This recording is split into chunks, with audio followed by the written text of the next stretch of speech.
Hello YouTube, Jumpy23 here. I hope you enjoyed yesterday's video as much as I enjoyed not commentating it, but we're back in action today. The Stolen Axe is one of the most insane maps in the game. It's the only Siege map too long to be one-turned in New Game Plus. The basic setup is that it's full of dark mess eyes which reveal jump pads when killed, so I've deployed the usual Siege map suspects but with quake skills to handle the eyes. Luigi can start us off by breaking the first eye, and then pulling these enemies in with glitter. These enemies will serve two purposes, helping to extend both Mario and Edge's movement ranges with Stomp and Dash respectively. Anyway, since Luigi will need to use a move boost later, one of these two Spark powers needs to proc Spark Energy again. Did you miss Spark Energy rigging? It'll be back for the next few maps. It's possible that with really good placement in the Aqua Quake skill, you could bounce these enemies where they need to be and remove the need for Spark Energy, but I don't have Aqua Quake yet, and anyway, this isn't too bad to rig since it's so early into the level.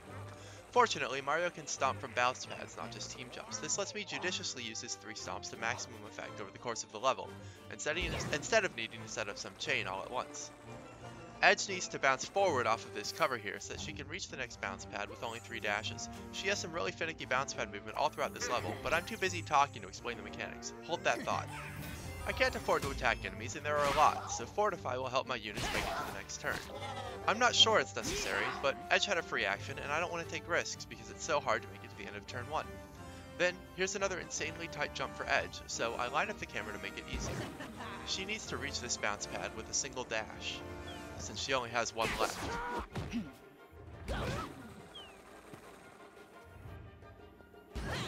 This jump's a bit less tight, but Edge wants to make it to at least the middle of these 3 cover blocks, just so I feel safe later.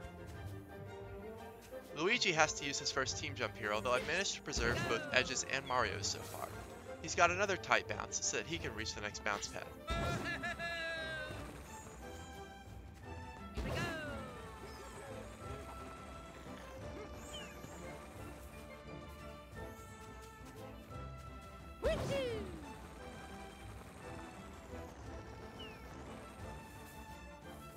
There's no hope for Mario to bridge that gap, unfortunately, so here's where he spends his team jump. With one stomp, he's able to make it to the next pad. Once I break the dark mess eye blocking it.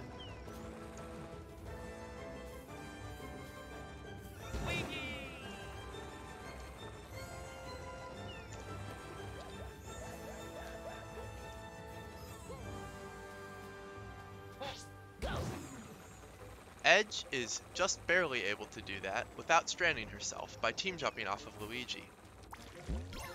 From where she's standing, she'll be able to bounce on 4 pads in a row, if I can break one last eye. Fortunately, I still have one more option for doing so.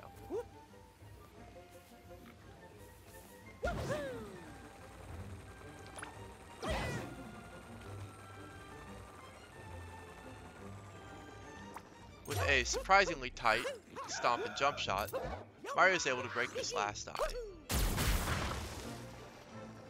and land in range of the ledge. From here, all of my units will kind of follow the same route to what seems like the intentional halfway point of the level, this gap beyond the squashette. In hindsight, I think I should have given Mario Electrogeddon instead of Screech, which would remove the need for a jump shot and make that jump easier. Oh well, I guess it looks more impressive this way maybe. Okay, bounce pad dissertation time. Similar to what I mentioned with stomps during Toad Trouble and Pristine Peaks, you don't always launch from the same point of the bounce pad. In fact, you don't always launch with the same momentum either. When jumping off a bounce pad, you want to be as far forward as possible and have a running start to get the furthest jump. If you overshoot by a bit, your character will turn around and leap from the center at a dead stop, but fortunately bounce pads are reusable so you can just drop down and do it again. Undershooting by a bit is more dangerous. You often don't realize that you did until it's too late and you have to reset the level. Yes, I figured all of this out while trying to LTC this level. It took me multiple hours, a lot of which was lost to execution mistakes on these extremely tight jumps. And then every time I screwed it up, I had to re-rig a Spark Energy, which was so annoying.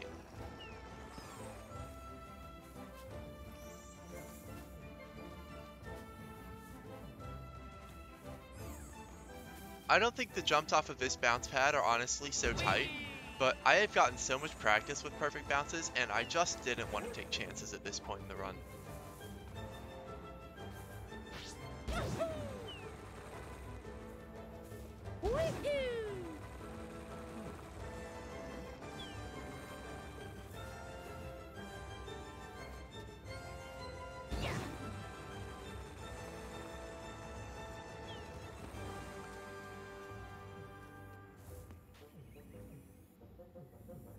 everything else exhausted, it's time to start breaking out move boosts. Mario needs one here in order to give Luigi a better team jump starting point. Fly, Luigi. Yeah. That will allow Luigi to reach this bounce pad with a move boost, putting him all the way up here. Honestly, pretty close to the end of the level. Sadly, I couldn't get all the way there.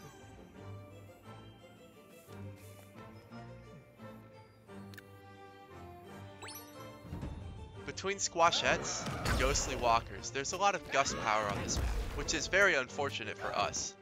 As such, I'm doing something incredibly rare, equipping sparks for their elemental resistance. Gust-based sparks, Zephyr and Zephyrquake in this case, also grant immunity to the Gust super effect. That's why Luigi and Mario have those equipped. I only have two, but Edge is more able to deal with being gusted. Yes, I did learn that I should do this the hard way. I lost at least one run to watching one of my units die.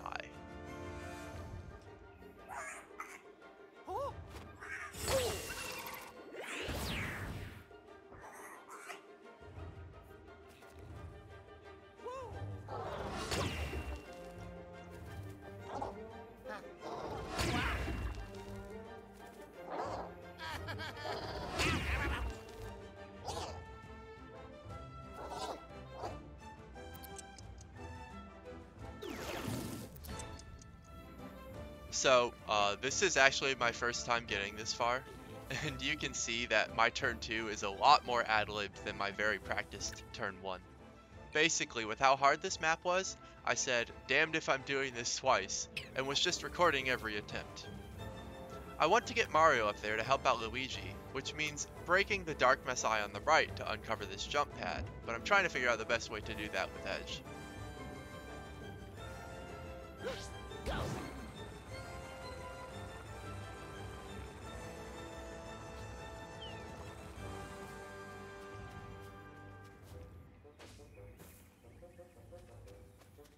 I try and make it to that far ledge so that I can break the Dark Messiah and then take the jump pads, which would get Edge up there to help out too.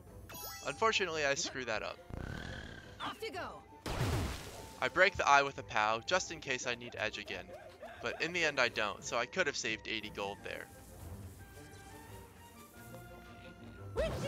Fortunately, after that enemy phase, the enemies decide to line up in an incredibly convenient stomp formation.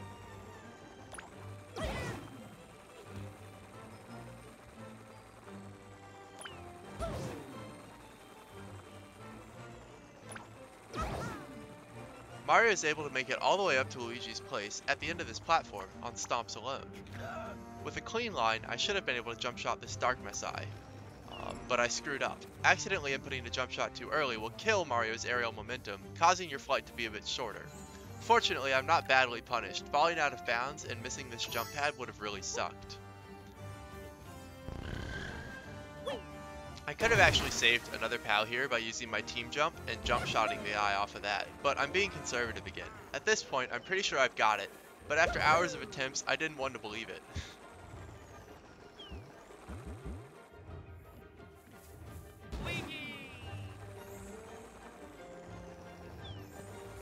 Here we go.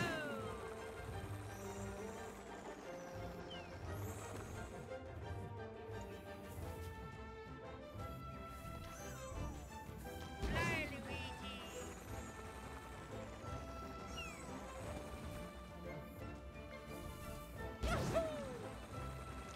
So Luigi and Mario have both still got their team jump, which means either of them could be the one to finish the level.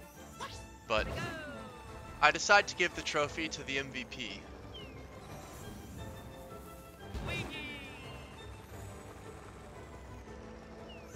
Completing the stolen axe in 2 turns.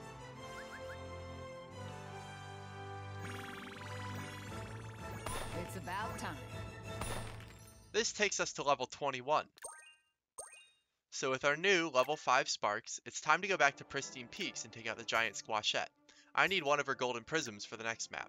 This is unrelated to combat, but it's funny, so I'll mention it. Pristine Peaks is the only world where overworld planet coins are locked behind future progress, so I wrap up those side quests too while I'm here. You know what a giant enemy means. It's time for Steely Stare and Hero Sight. Luigi rigs a spark energy on Vamp Star. This guy's active power gives a 60% damage buff, which turns Luigi into even more of an HP bar shredding machine. He moves upstairs for guaranteed crits. Fortunately, other giant enemy maps aren't flat like Goomba's was. Now it's time for the first use of Ennui in the run.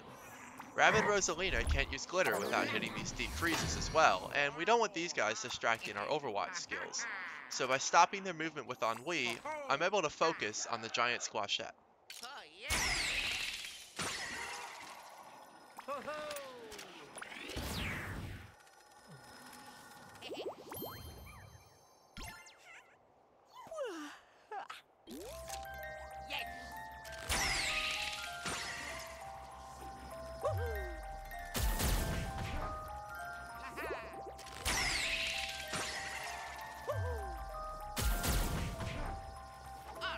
Now Luigi and Mario absolutely evaporate this squashette, completing Tiny Dancer in one turn.